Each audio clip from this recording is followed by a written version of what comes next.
बड़ी मजेदार कहानी। दो भाई। एक गांव में दो भाई रहते थे। बड़े भाई का नाम था बलराज और छोटे का नाम था बलराम। बलराज बहुत ही अहंकारी था। वो हमेशा अपने छोटे भाई बलराम को नीचा दिखाता था। वहीं बलराम अच्छे दिल का था और अपने बड़े भाई की हर बात मानता था। सुबह की चहल पहल शुरू हो गई थी, लेकिन बलराज सुबह सुबह अपने छोटे भाई बलराम को कड़क आवाज से बुलाता है। अरे ओ बलराम, उठ जा। कब तक सोता रहेगा? देख, मैं तुझसे बड़ा हूँ। जब तक मैं जिंदा हूँ, तुझे आराम करने का हक नहीं। बलराम, जो अभी अभी जागा था, चुपचाप उठ गया। उसकी पत्नी सेजल भी डर कर खड़ी हो गई। दोनों चुपचाप सिर झुकाए खड़े थे।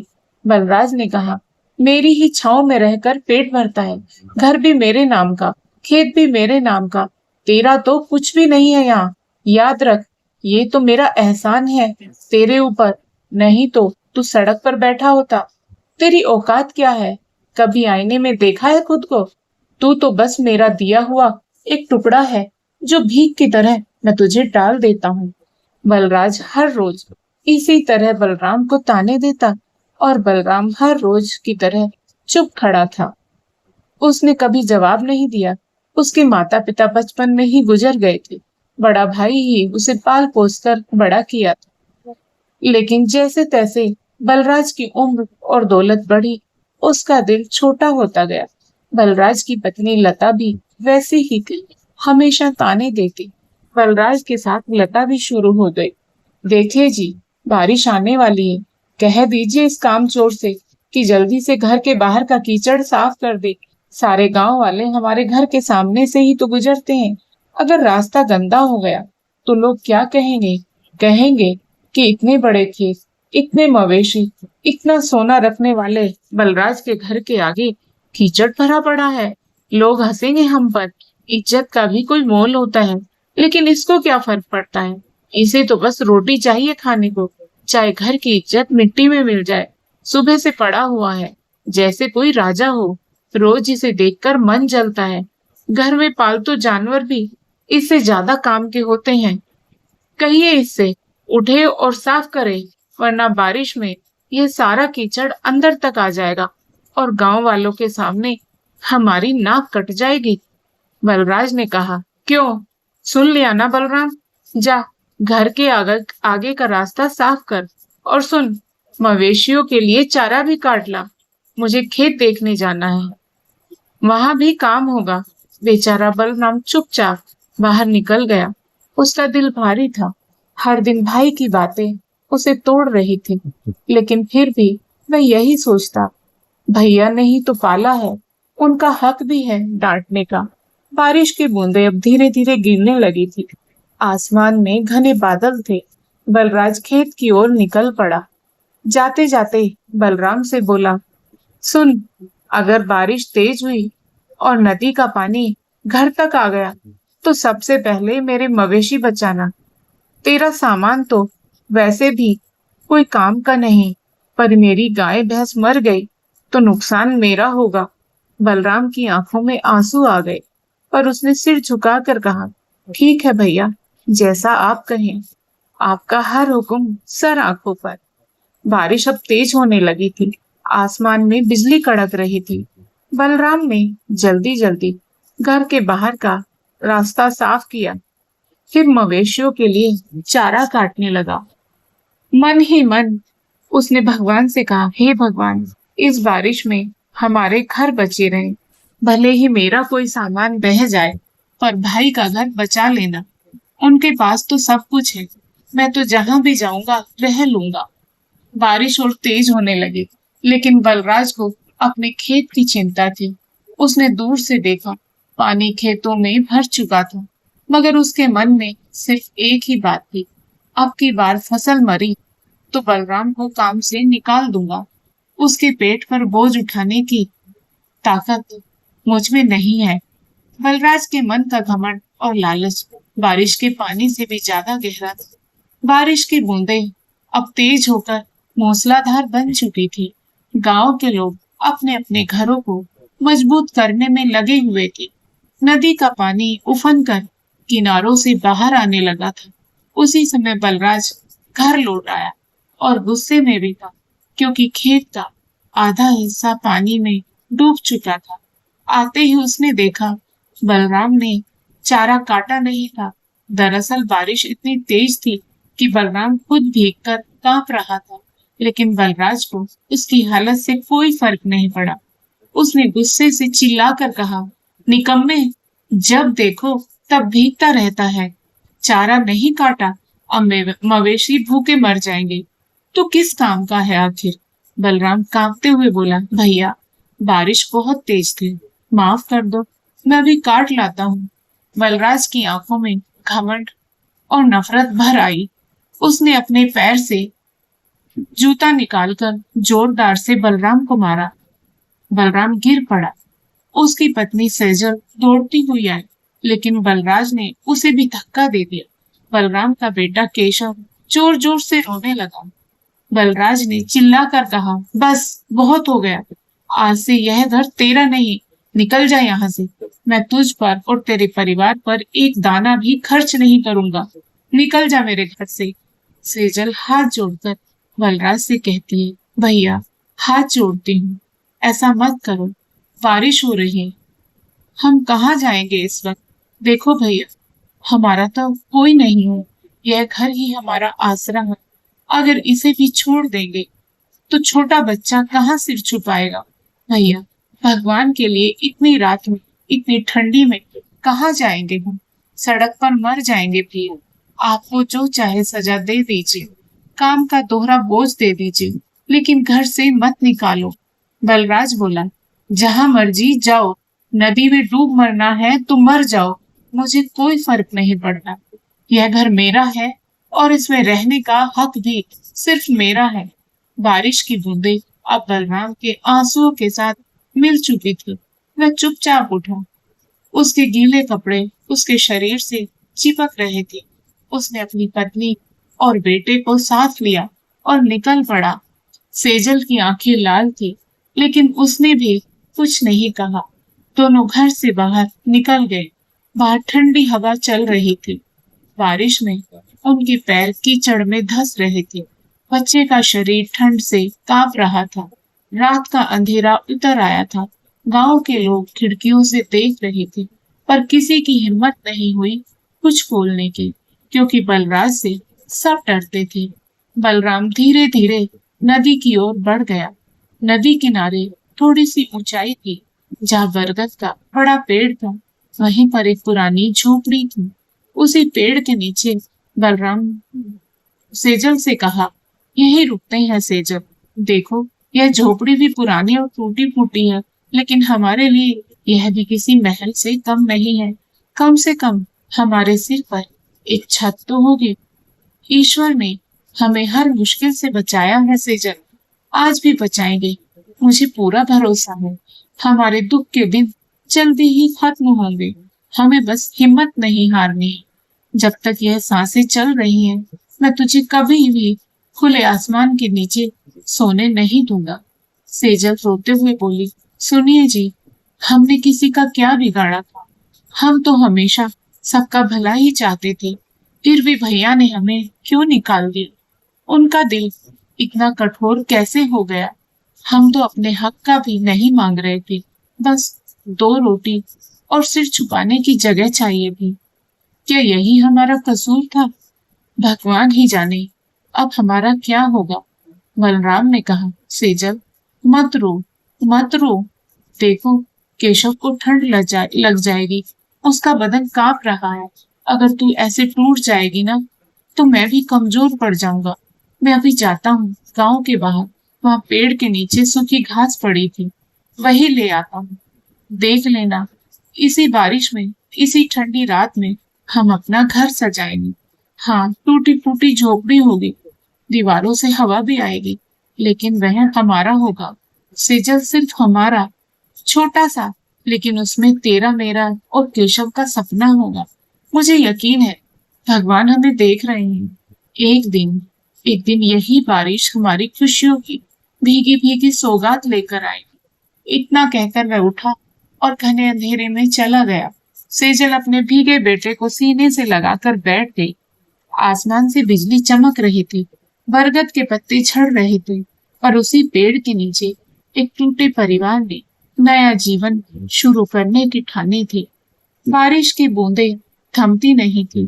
बलराम, सेजल और केशव नदी किनारे बरगद के पेड़ के नीचे झोपड़ी में बैठे कांप रहे थे। केशव भूख से रोने लगा। उसकी रोती आवाज सुनकर सेजल भी रो पड़ी। बलराम गांव के बाहर बने कचरे के ढेर तक गया। वहां लोगों द्वारा फेंकी गई सड़ी गली सब्जियां और पत्तियां पड़ी थीं। बलराम ने कांपते हाथों से उनमें से दो आलू निकाले। एक आधा सड़ा हुआ था, दूसरा भी गला था, लेकिन उसके लिए यही अमृत था। बलराम ने कहा, हे भगवान, तुम ही मालिक हो, तुम ही रक्षक हो। उसने दो और छोटे छोटे गुलटे उठाए, फिर वापस झोपड़ी की ओर लौट पड़ा। रास्ते में ठंडी हवा उसके भीगे शरीर में चुभ रही थी। बिजली चमक रही थी और अचानक बादल फटने जैसे गरजने लगे। तेज हवाएं चली। बारिश की बूंदें मानो पत्थर बन गई। बलराम किसी तरह झोपड़ी तक पहुंचा। सेजल ने दरवाजे की जगह खड़ी होकर उसे अंदर खींचा। वह कांप रहा था। उसके हाथ से आलू और बैंगन गिर पड़े। सेजल ने जल्दी से उन्हें उठाया और रोती हुई बोली, अरे आप भीग क्यों गए? देखो तो सही, बारिश कितनी तेज हो रही है। आपका सारा बदन कांप रहा है। कपड़े भीगी चादर जैसे चिपक गए हैं। आप ऐसे बाहर क्यों निकल गए थे? अगर आपको कुछ हो गया तो हम कैसे जिएंगे? मुझे बहुत डर लग रहा है। बलराम बोला, सेजल मत घबरा, आग तो नहीं जला सकते इस बारिश में, पर देखो मैं कुछ भुट्टे ले आया हूँ। इन्हें ऐसे ही खा लेना। भले ही कच्चे हैं, लेकिन तुम्हें और केशव को थोड़ी ताकत तो मिलेगी। मैं ठीक हूँ सेजल, मुझे भूख नहीं है, ठंड भी नहीं लग रही। बस तुम दोनों खा लो। तुम्हें मजबूत रहना होगा। तुम्हारे लिए ही तो मैं सांसें ले रहा हूँ। तभी अचानक जोरदार हवा चली और झोपड़ी की आधी छत उड़ गई। ठंडा पानी भीतर गिरने लगा। केशव डर से रोने लगा। सेजल भी कांप गई। बारिश का कहर बढ़ता ही जा रहा था। हर तरफ अंधेरा, ठंडी हवा, बिजली की डरावनी चमक और उस वीरान झोपड़ी में तीन बेसहारा लोग। लेकिन बलराम का दिल कह रहा था, भगवान मेरी सांसें ले लेना, पर इन्हें बचा लेंगे। हे भगवान, तुम ही मालिक हो, तुम ही रक्षक, तुम्हारे ही भरोसे तो ये सांसें चल रही हैं। आज हमारे पास कुछ भी नहीं बचा, ना घर, ना ठिकाना, ना ही कोई सहारा। बस तेरा नाम है, जिसके सहारे हम जी रहे हैं। हे भगवान, अगर हमने कभी कोई पाप किया हो तो हमें माफ कर देना, लेकिन मेरे परिवार को इस सर्दी और भूख से बचा लेना। उस रात उसने ठंड से कांपते हुए अपनी भीगी पत्नी और बेटे को सीने से लगाए आंखें बंद कर ली। बारिश लगातार 3 दिनों से हो रही थी। नदी का पानी किनारे तोड़कर बहने लगा था। झोपड़ी की दीवारें गीली होकर गल रही थी। छप्पर टपक रहा था। अंदर केशव ठंड और भूख से कांप रहा था। सेजल का भी बुरा हाल था। 3 दिनों से उनके पेट में भरपेट खाना नहीं गया। सेजल ने कांपती आवाज में कहा, सुनिए जी, अब क्या होगा? देखिए ना, यह झोपड़ी भी कब गिर जाए कोई भरोसा नहीं। हर तरफ से पानी टपक रहा है। अगर यह गिर गई तो हम कहाँ जाएंगे? केशव को देखिए, उसे तेज बुखार है। उसकी सांस भी भारी हो रही है। उसके लिए तो दूध तक नहीं है हमारे पास। हम आखिर कब तक यूं ही जिंदा लाशों की तरह जीते रहेंगे? बलराम बोला, सेजल तुम चिंता मत करो, मैं भैया के पास जाऊंगा। जो भी हो, बच्चे की जान तो बचानी ही है। मैं उनसे थोड़ा सा दूध ही तो मांगूंगा। अगर उनका दिल पिघल जाए तो शायद केशव बच जाए, भले ही मुझे कुछ भी सुनना पड़े, पर मैं जाऊंगा। सेजल बोली, भैया वापस घर लेंगे हमें? सच कहूं तो अगर आपके भाई ने आपको आपके हिस्से की जमीन दी होती तो आज हमारे पास भी एक मजबूत घर होता। लेकिन उन्हें तो बस यही लगा कि आपको पाला पोसा है तो आपके माँ बाप के हिस्से की जमीन पर भी उनका हक है। उन्होंने तो कभी यह जरूरी ही नहीं समझा कि वह जमीन आपकी भी थी। और आपने भी तो कभी अपना हिस्सा नहीं मांगा। क्यों? क्या हमारी जिंदगी की कोई कीमत नहीं? बलराम ने कहा, नहीं सेजल, भैया ने मुझे पाल पोस कर बड़ा किया। मेरे माता पिता के मरने के बाद उन्होंने ही तो मुझे सहारा दिया।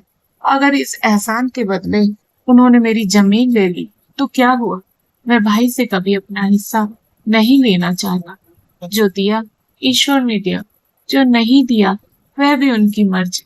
अगर मेरे नसीब में होगा तो ईश्वर खुद देंगे। लेकिन मैं अपने भाई से कुछ मांग कर उनका सिर झुकाना नहीं चाहता। पर आज बच्चे की जान बचाने के लिए मुझे उनकी मदद लेने जाना ही होगा। बलराम दिल में उम्मीद लिए अपने झोपड़ी से निकल पड़ा था। रास्ते में घुटनों तक पानी था। बिजली की चमक में सब और भी डरावना लग रहा था। गांव के कच्चे रास्तों पर फिसलन थी, लेकिन उसके कदम नहीं रुके। वह भाई के घर पहुंचा। दरवाजा बंद था। अंदर से बातों की आवाज आ रही थी। बलराम ने बाहर से आवाज लगाई, भैया, भैया, दरवाजा खोलो। अंदर बलराज अपनी पत्नी लता के साथ बैठा गर्म दूध पी रहा था। बलराज लता से बोला, अब यह कौन आ गया इस तूफानी बारिश में? दिन भर की मेहनत के बाद चैन से बैठा भी नहीं जाता। हर वक्त कोई ना कोई मुसीबत दरवाजे पर आ खड़ी होती है। लता बोली, कौन होगा इतनी रात को? सबको मेरी ही चौखट दिखती है क्या?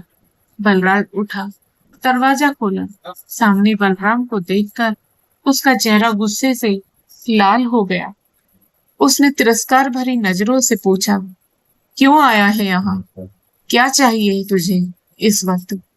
दिन हो या रात, हर वक्त भीख मांगने चला आता है। बोल, क्यों आया है? बलराम कांपती हुई आवाज में बोला, भैया, केशव को तेज बुखार है।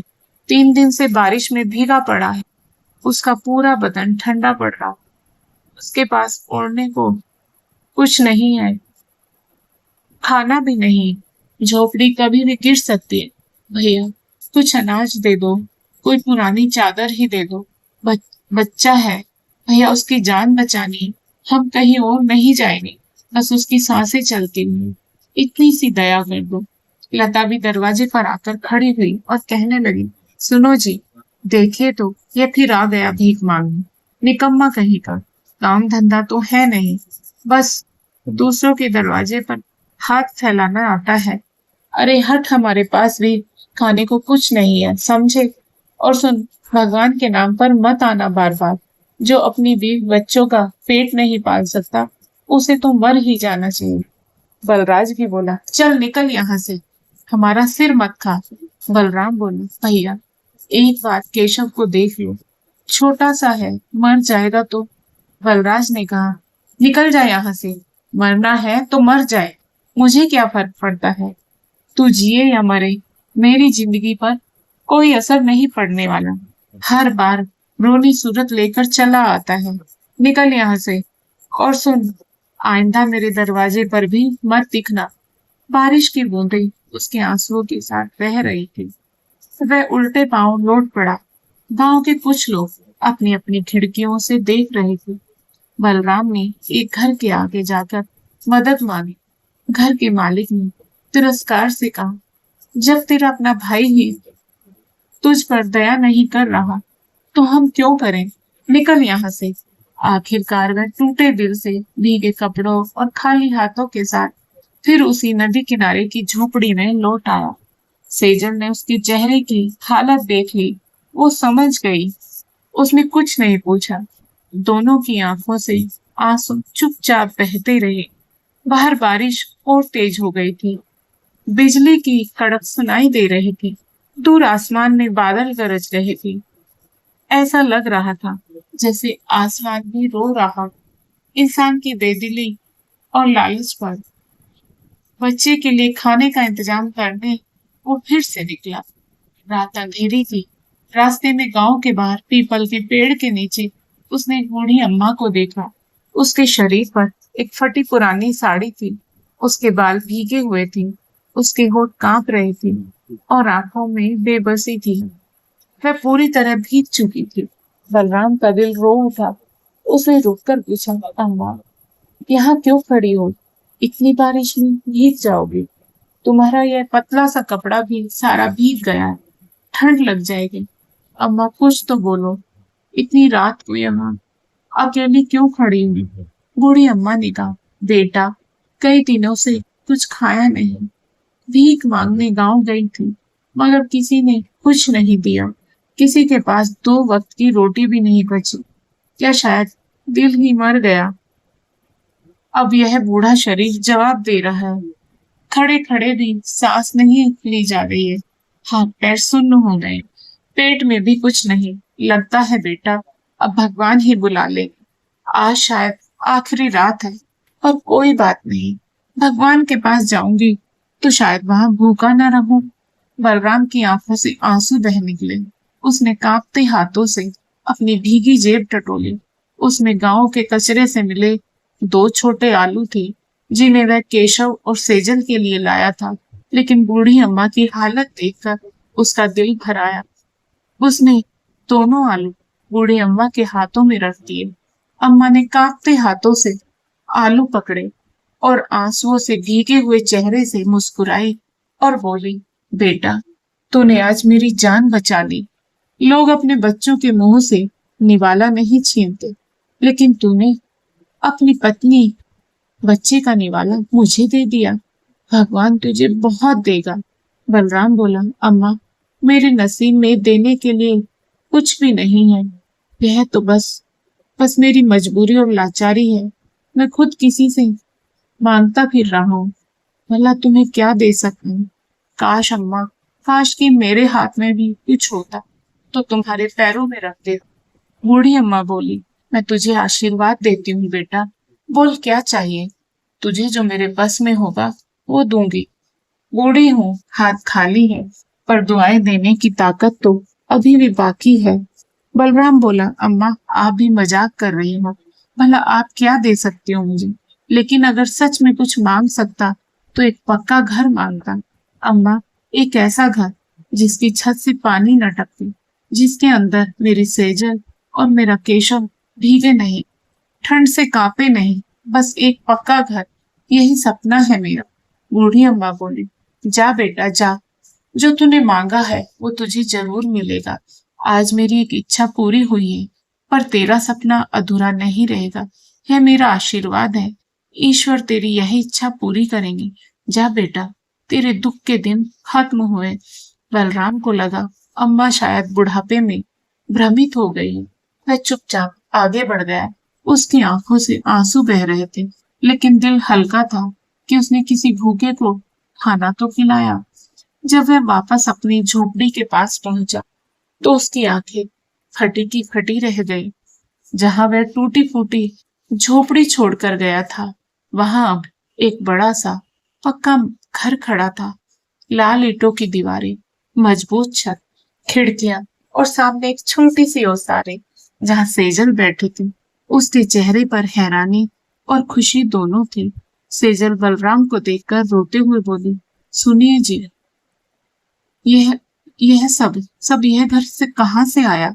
जब आप गए थे तब तो कुछ नहीं था। अचानक बिजली कड़के, बादल गरजे और फिर यह घर जैसे भगवान ने बना दिया हो। बलराम की आंखों से आंसू बह निकले। उसने आसमान की ओर देखा। बारिश की बूंदें अब भी गिर रही थी, पर उसे ऐसा लगा जैसे ईश्वर खुद उसे छूकर कह रहे हो, तेरी दया और सच्चाई का फल तुझे मिल गया बलराम। उसके बाद बलराम ने सेजल से पूरी बात बताई। आज मुझे एक बूढ़ी अम्मा मिली थी, शायद वही फरिश्ता थी। मैंने उन्हें दो आलू दे दिए और उन्होंने यह वरदान दिया। यह उनका आशीर्वाद है। उस रात पहली बार बलराम और सेजल ने एक पक्के सुरक्षित घर की छत के नीचे बैठकर ईश्वर को धन्यवाद दिया। बाहर बारिश थी, हवा थी, बिजली थी, पर उनके दिलों में सिर्फ शांति और कृतज्ञता थी। अगले दिन गांव में हल्ला मच गया। हर कोई यही चर्चा कर रहा था, अरे वो नदी किनारे वाला बलराम, उसकी टूटी झोपड़ी की जगह बड़ा सा पक्का घर बन गया है। वह भी रातों रात। कहते हैं किसी बूढ़ी अम्मा ने उसे वरदान दिया। किस्मत बदल गई उसकी। यह बात बलराज और उसकी पत्नी लता के कानों तक भी पहुंची। वे दोनों दरवाजे पर बैठे थे। तब एक औरत ने आकर कहा, भाभी, सुना, बलराम का घर बन गया, वो भी बड़ा सा पक्का घर। किसी बूढ़ी साध्वी ने चमत्कार कर दिया। अब वो आराम से रहेगा। लता का चेहरा गुस्से से लाल हो गया। उसने बलराज की ओर देखा और कहा, देखा जी, जिस निकम्मे को अपने घर से निकाला वो आज राजा बन बैठा। सब गांव वाले भी उसकी बड़ाई कर रहे हैं। अगर उसने उस बूढ़ी को कुछ दे दिया और उसे चमत्कार का अधिकार मिल गया तो हम क्यों ना ढूंढे उसे। हमें भी वरदान मिल जाएगा। बलराज का दिल भी जल उठा। उसका घमंड अब उसे कचोट रहा था। उसने कहा, हाँ चलो, उसे ढूंढते हैं। किस बूढ़ी ने उसकी किस्मत बदल दी। हम भी देंगे कुछ और मांगेंगे अपनी फसल की रक्षा, जमीन का विस्तार और भी बहुत कुछ। अगली सुबह बलराज और लता गांव के बाहर निकल पड़े। कड़ाके की ठंड, कीचड़ और पानी से सने रास्तों पर वे हर जगह बूढ़ी अम्मा को ढूंढने लगे। पीपल के पेड़ के नीचे भी गए जहाँ बलराम को अम्मा मिली थी। वहां कोई नहीं था। फिर वे नदी किनारे पहुंचे। वहां भी कोई नहीं मिला। गांव के मंदिर, तालाब, जंगल के रास्ते, हर जगह उन्होंने पूछा, कहीं कोई बूढ़ी साध्वी दिखी क्या। लोगों ने मना कर दिया। कुछ ने कहा, अरे छोड़ो, तुम्हें वह अम्मा नहीं मिलेगी। अगर वह सच में कोई फरिश्ता थी तो किसी लालची इंसान के हिस्से में कभी नहीं आती। भगवान भी सोच समझ कर ही देते हैं। उसने भी देख लिया होगा कि कौन उसके लायक है और कौन नहीं। ऐसे लोग तो उसके पास जाने के काबिल भी नहीं होते जो सिर्फ अपना स्वार्थ देखते हैं।